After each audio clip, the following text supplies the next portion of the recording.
Tonight for your consideration is a story, or more aptly, a storyteller. Everyone has at least one story, one defining tale that speaks of their character and their individual truth. And some people, they have novels written on their soul. Enter one Dave Foley, musician, artist, bartender, but perhaps more importantly, the right man in the right place at the right time. A witness to the small histories that might otherwise be lost to the moment.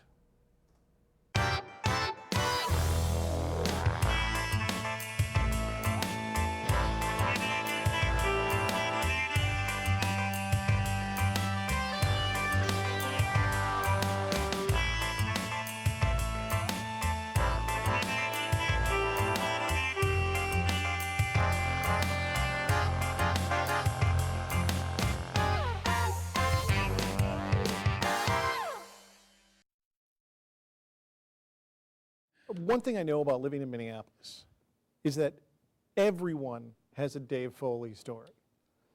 Even Scott Seekins. And what I know from knowing you is that you have a story about everyone. Mm-hmm. Yeah, that's pretty much true. If not, I'll try to make one up that sounds entertaining. That's that. And it's like I find myself telling your stories in places because one of my favorite stories is how you got Ornette Coleman's suit. I looked at it yesterday. It's in my closet, actually. I was trying to go to this Bakken opening last night, and I went, oh, there's that Ornette Coleman jacket. I don't need that today. I moved it. It's like belongs to Ornette Coleman.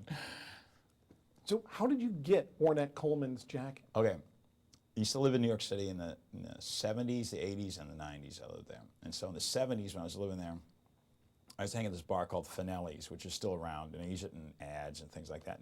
There was this guy named Larry who was a bartender there, and he played in a band called Sex and Drugs and Rock and Roll.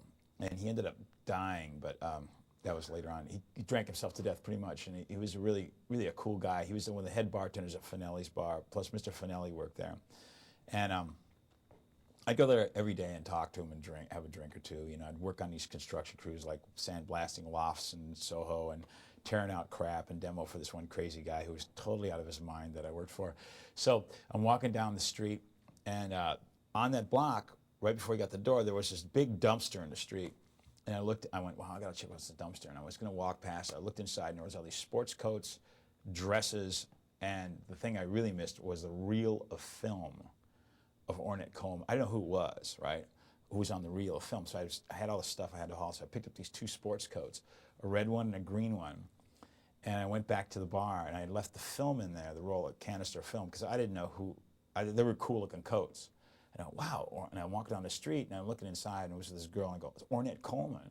I thought, wow, Ornette Coleman, this guy's coolest. And so I said, oh, maybe Larry would like one of these. So I went back to the bar, and I go, which one do you want? And he goes, oh, I'll take the red one. So I got the green one. He's got the red one. His autograph is on the inside, and it's embroidered into the thing, and he designed it. It has no pockets. It has little snaps, and it has like a Nehru kind of collar on it. And then one time, then about 10 years later, this girl who had the hots for the guy who was my roommate brought Ornette Coleman over to the house, and she tried to impress him. But Ornette Coleman, and I said, hey man, I got something that belongs to you.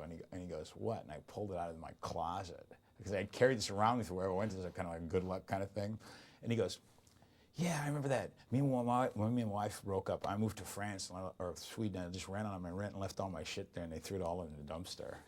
And he goes, you can keep that. So I'm gonna, I want to donate it to the Jazz Museum is what I want to do, because it's been stolen from me 5 times. It's been stolen from you 5 yeah. times? This one girl stole it from me twice, and the first time I told her she had to give it back to me.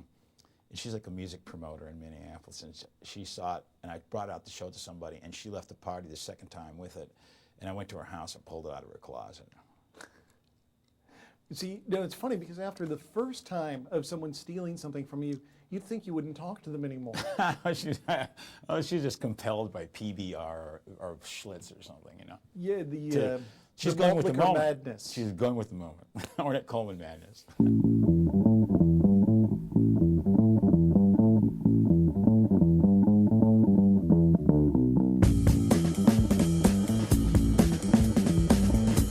What all have you done? You're a musician. Yeah, well, I used to be a performance artist once upon a time.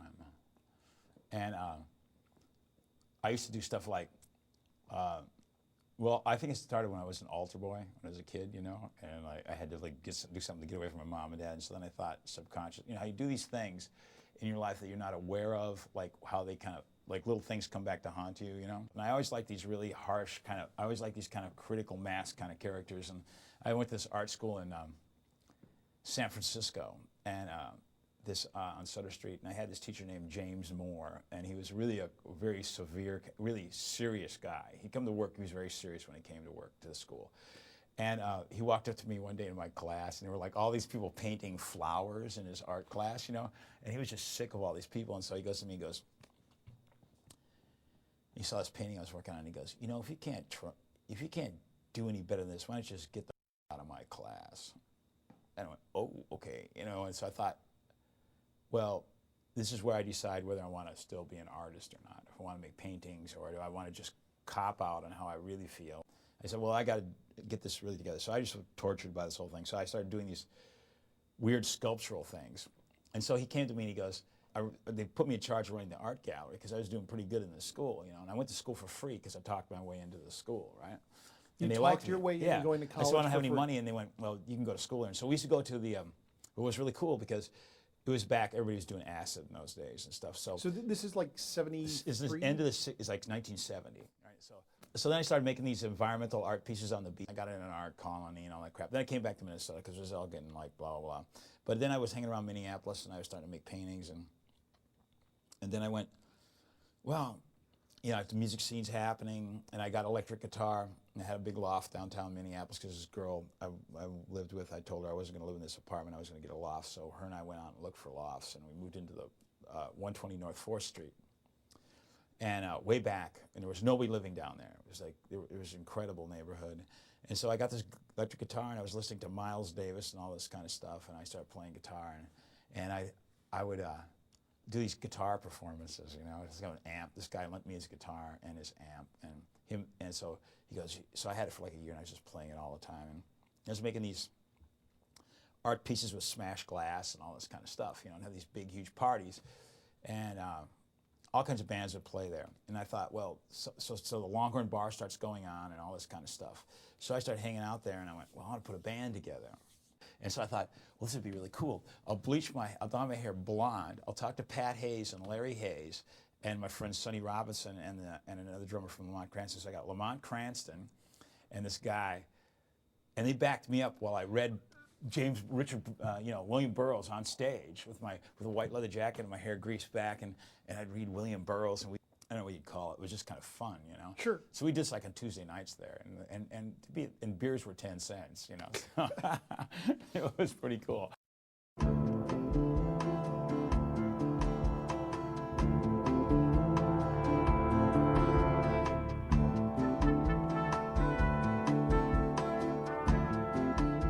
So then the next thing I did, I played in the Wallets, the first guitar player the Wallets had. And the Wallets was a really big Minneapolis band for a long time. And it was like Steve Kramer's first Wallets gig I played, and the band was the band that he always had, and well, I had it from my Bill Martin, who became the saxophone player in Things That Fall Down. Mm-hmm. He played saxophone, and then Steve Kramer tried to pull the cash register off the bar and give the money away to the people. You know, that was his thing. It was called cash register. So he was living at my house, up on 25th and Nicollet with this girl, and so he had this idea, and he was gonna, you know, we're gonna all put this band together, and he got the drummer who was in the Wallets, Eric Anderson, I think his name is, but anyway, he got him, and so like he goes, okay, cool. So we all so Bill Martin played saxophone, and then we were on stage at the Longhorn, and Hartley Frank is in the audience, and so Steve goes crazy, and he grabs the microphone, the cash register, starts pulling it, but it's bolted down, right? And he starts to try to yank it open and throw all the money into the audience, you know. But everybody's going crazy, no. And so then he runs off stage, and so me and Eric are supposed to be the last guys on stage playing guitar and drums. So I go, wow, this is getting really crazy. So I go out in the hallway, and they're trying to beat up Steve. So we stop the guys from beating up Steve, and they throw him out in the street, you know. Kind of surprising that he managed to go on and have a career when he was, you know, stealing money from the cash registers and throwing it to the audience. Yeah, he was tripped out like that, and he was, you know, his life in the contortions was pretty cool. Contortions were an awesome band, man. They were played at M80, and when I saw that Contortions, I thought, this is the coolest band in the world. Yeah, no. The again, for the folks at home, the leader of this group, the Wallets, then went on to spend some time in the Contortions. No, before that, he was in Contortions before that. Oh, he's in the Contortions before that, which was a major New York no wave band. Yeah. And then of course he had a horrible accident and fell off a building. Tap dancing on a building and falling in between the two buildings, and they had to take him out with a crane. Yeah, I mean, which is why it's a bad idea to tap dance on ledges. In the rain. Yeah, in New York. Well, what's really funny about that now is nowadays most people would know him better for his work for like Health Partners or the media music that he does. Eric the Bike Man. Yeah, he does tons of media music. Yeah, he does. We have a date. It's time to go. It's getting late. She's always slow. I want to dance. She wanted to dress.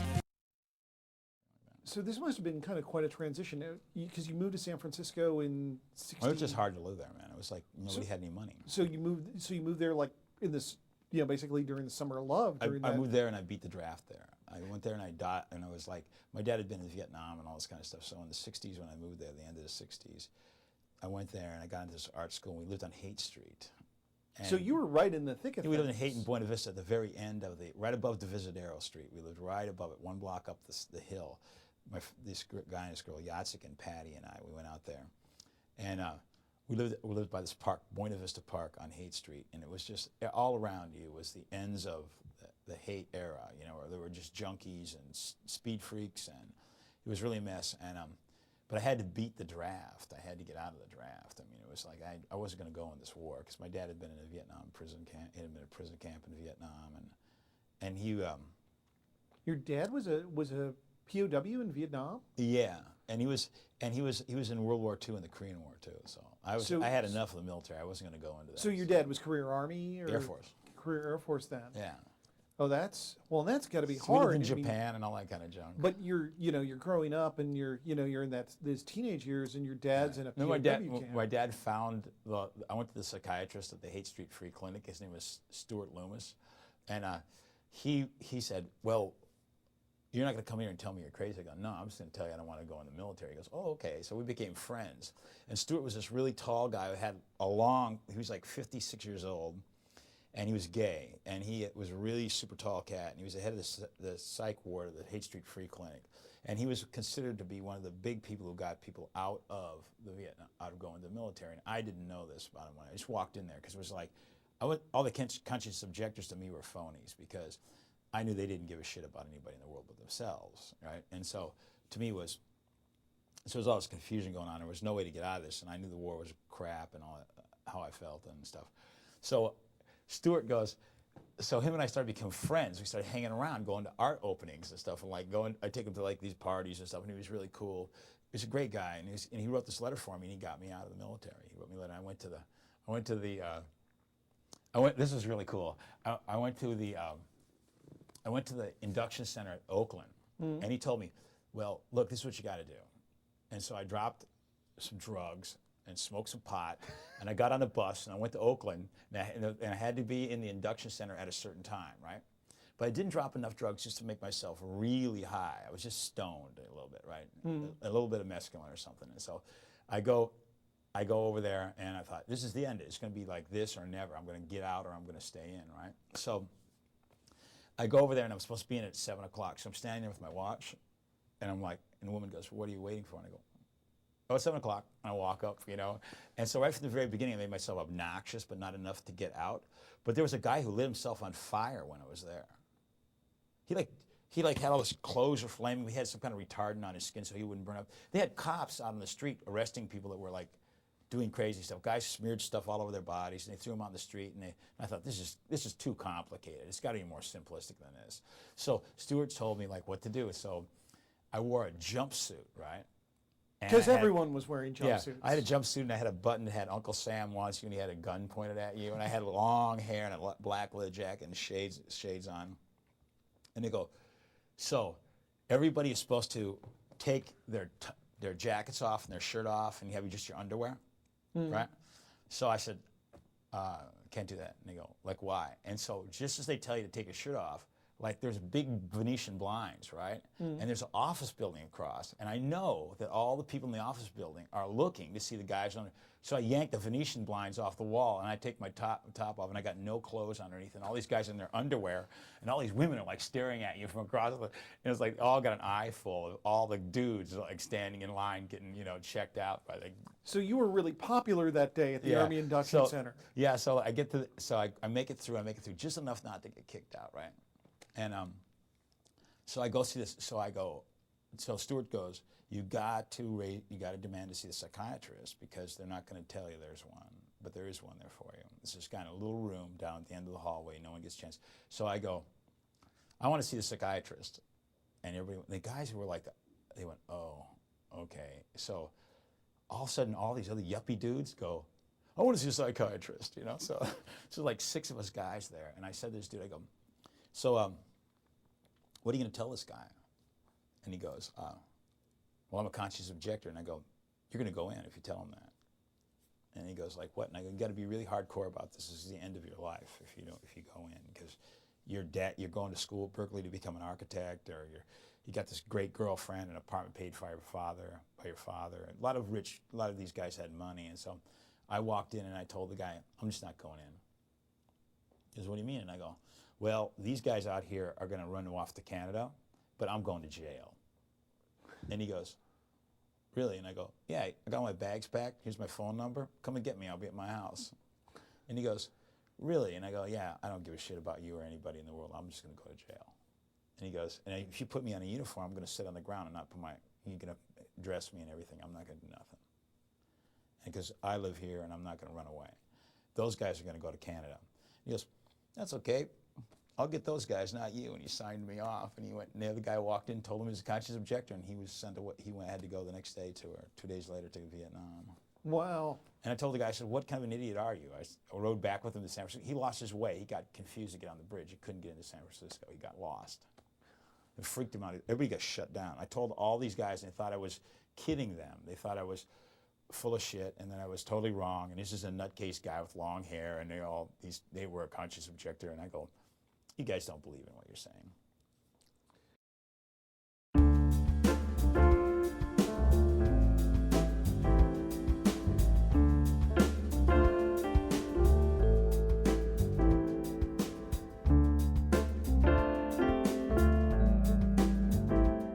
Once I was hitchhiking through the South, right? We're going to go to the Winter's End Pop Festival in Florida, me and my friend Yatsik. So we're hitchhiking, we're in Texas, all these places, right? Yatsik decides we're going to go see his ex-girlfriend, Patty, the girl we went to California with, who doesn't like him anymore, and she's living in Atlanta. So we get stuck in, down by Nashville. And these characters chase us out of this parking lot with guns, these dudes, these truck drivers and shit. So this guy picks us up, and he's a Scientologist guy, and he sees that I have glasses, so he wants to tell me how to cure my eyesight by reading this book and all this kind. So he gets us to stay at his house. So we stay at this guy's house. So he takes us to the train station. So we go to the train station, and we're hanging around, and we're like pretty broke because we're going back, because Patty didn't want nothing to do with Yazik. So and we're like hanging around, and these black ministers walk up to me and they go, so how are you? And I go, I'm kind of, it's kind of a drag, I'm standing around. And he goes, oh, so where are you going? And we go, we're going back to Minneapolis. And he gets together with these other 2 guys, these older black ministers, Baptist ministers or whatever they were, and they come up and they go, here, and they give us 2 tickets, and they go, this is from our ministry to you to get you back to Minneapolis. Wow. And we were like, huh? And so they give us these bus tickets, and went up and bought us bus tickets and gave it to us. It's 2 black ministers, three guys, and they were like 60s, and they were like, we were like freaks. We had all this hair, and like whacked out looking, and it was really cool. I was just, so you get in these situations in life sometimes where these like crises happen to you, like you have a flat tire on the top of the freeway ramp, on the outside of the car, not the one closest to the bridge.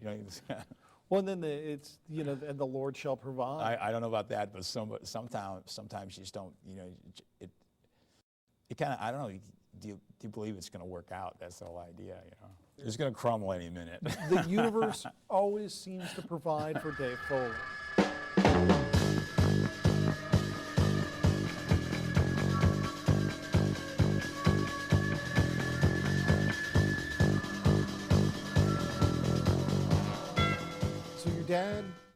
you're growing up. Yeah. Your dad's in the POW camp. Yeah.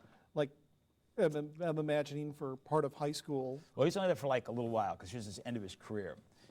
He got sent over there in the 60s to Vietnam, and then he got put away for a little while over there. But he came back and retired in Rantoul, Illinois. And I remember coming back. My parents, we were staying in Red Wing, Minnesota, without hardly any income because the military decided not to pay my family any money. And I would go, "Get me fucking out of here, man!" It's just please. And then here I am, So I did get out of there, Well, yeah, so you wind up in San Francisco. Yeah. So it's like it's kind of like Nobody had any money, man. San Francisco you couldn't get a job in San Francisco. it's just like your life seems to be a tour of like these little interesting cultural hotspots Well, of like, Japan in the '60s. Yeah. How cool is that? Yeah, so check this out. I'm getting in, thing was, I'm getting out of Vietnam. I got out, right? They let me go. I got out. So it was like all of a sudden this big, huge weight is lifted off my shoulders. So I'm like totally tripped out. Like I just went to San Francisco, went to the Golden Gate Park and just sat around for like all night long, just like looking up at the sky, and trees. And it was like all of a sudden this big door opened up, like I didn't have to go there. But so I stayed there for a while. I went to this art school, and then I got in this art show. It was a political show, right? And so like I took a cricket cage, like they put crickets in. Oh, cricket cage. A little bit, and I put a big bullet in it that somebody had given me. A friend of mine, a guy who was a drug dealer, gave me a bullet, right? And it was a gigantic bullet. It was like something out of a machine gun because there was a pot dealer who lived upstairs, and we needed a machine gun. Smoked pot, and he just collected these weird things. And so he had this big machine gun bullet, and he gives it to me, and I went, wow, this is cool. So I put them together, and I put them in this art show, and I went, hey, and they thought that was real cool, because it's an anti-war thing, the bullet inside this deal. And so all my friends from the art school show up, I'm cool for a while, and I thought this is kind of hip, this is cool, So I got in this other little art gallery downtown. There's a black Afro-American dude and his white girlfriend, and she was like a poet, and he became a poet. And they were kind of cool because they took me to all these black arts festivals in the real hardcore part of San Francisco that nobody really went to, And so we'd go there, and there were all these black artists showing all their work. It was really cool. And they had this art gallery. So I was the first guy they showed. And I made up all this crazy stuff and showed it. And then we had a big falling out because I wasn't addressing the community's needs in my art, I was just like self-centered, and I was making all this stuff for myself. And once again, I made the decision I just still want to keep doing what I'm doing. When you come up against that, you go, oh, maybe he's right, but you can't think he's right. Sure. You can't think they're right, even though somewhere you got to go, well, I can give him credit in heaven for that, but I'm not going to think he's right. So we had this real bad breakup as our relationship. The family broke up, The art gallery never lasted much after that. But I tried, it's like the kind of thing that happens where they want to get all these artists together. You get it on the ground floor, and then everybody kind of comes in and goes, okay, I think what we need now is a committee, No, you don't need a committee. You just need people to show their stuff and keep your nose out of people's way, So I did that. Then the people who had the art show said, hey, you want to move to this art colony? So up in Colfax, California, there was this art colony. So I moved up there with these people. And we got the Flamin' Groovies to come up there and play. They did a free show, and they hung out with us. It was really cool. And so everybody had cabins, and it was supported by this Unitarian Church of San Francisco. It was kind of cool. And remember Juan Perón, the guy that buried all his guys that worked for him? I think it was his name. Well, supposedly, those people were buried on the land of the art colony. Because it used to be an old, it was a place where you sent your kids to when the church used to own a Baptist church or somebody owned it. Then the Unitarian Church bought it. And it's probably a vineyard now, who knows? But I moved back to Minneapolis after that. It was just like, I got to blow this place. So went out the freeway, put my thumb out, and I ended up in Minneapolis. Could you imagine hitchhiking down? Oh, it'd be like awful.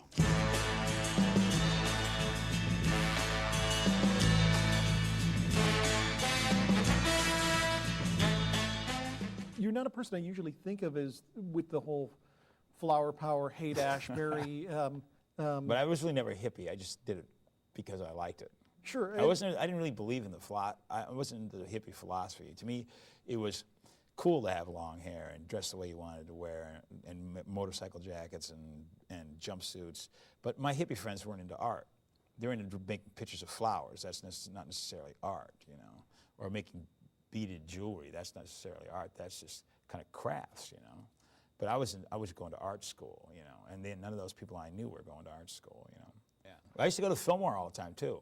I saw Johnny Winter run off stage, like come on stage to play, and I saw some of the greatest shows at the Fillmore West. But now, isn't it, I mean, was that a weird transition? I mean, because it seems like, you know, peace, love, Johnny Winter, to not so much peace, not so much love, to Johnny Rotten. Yeah. I was into blues bands, which I still am into, like old blues guys, like Freddie King and those kind of cats, and John Lee Hooker. I think they're like phenomenal musicians. All those, J.B. Hutto and all those guys, right? And I saw a lot of those guys. I saw James Brown at the peak of when he was, just before he got older and before he started living in the USA and all that kind of stuff. I saw him play at the Caboose Bar. I saw Miles at the Guthrie Theater and all that kind of stuff. But then there was this other scene coming along in the music, and I was always into jazz and blues bands all the time when I was a kid. But one band I saw when I was a kid, I got to tell you a story. I was working at the NCO Club on Chinook Air Force Base when I was in the 8th grade, and a group called the Pyramids showed up to play. They were playing like Jazz Masters and Jaguars, you know, and they'd be like playing. One guy, they'd jump up. They were kind of acrobatic, and one guy jump up on one guy's shoulder. Then they'd lift the other guy up. They'd be like 3 or 4 guys up in the air, going, you know, like jamming along and playing surf music. I just sat there, my mouth open, going. So it's like the Ventures meet the Flying Walendas. Yeah. So we go to Japan. My dad goes to us. So I'm retiring from the military soon. So we're going to go to one place really different where none of you have ever been before. Where do you want to go? France? Germany? All these places. He goes, Japan. And I go, wow, Italy. I go, Italy. And he goes, okay, Japan it is. And so you don't want to hear anybody tell him anything. He's made up his mind. So we go over there, and every Sunday we would go to different places and eat breakfast afterwards. My dad was a big fan, get the family together all the time. So we go to the NCO Club on Fuchu Air Force Base, and Ray Charles is playing in the other room. He's practicing. He's in there practicing in the afternoon. Ding, ding, ding, ding, ding, ding, ding, just playing, because he'd been there, he would play in Japan, and he'd play on the bass. And I'd go, Ray Charles? I think I know who that guy is, you know? I didn't know who Ray Charles was, you know? And so my dad goes, oh yeah, he's a really, really good musician. And and he's in there practicing, playing, and then he's doing a show that night. Like every night of the week he'd do a show, and then he'd travel, he'd go to another base and do a show. And he'd travel all over the world, all over the Air Force bases, had him hooked up, like the way casinos have people hooked up now. It's really, and there'd be slot machines out in the hallway. So I gotta go to the bathroom, and I have some quarters. I'd go and start playing the slots. So altar boys, illegal slot machines, and Ray Charles in one place, man. So that's confusing, and somehow that leads to hippiedom. Yeah. So if you want to skip that whole section of 20 years, this is what I'm doing now. I'm making paintings. So you're making paintings. Yeah. And photography. I'm doing pictures too. Well, I think Dave, thanks for coming in. Oh, I had a blast. This is cool. And we're going to do a part 2 of this. Okay. So cool. So thanks a lot. Definitely, it was a cool time, man. I had a blast. Really, really hip. All right. All right.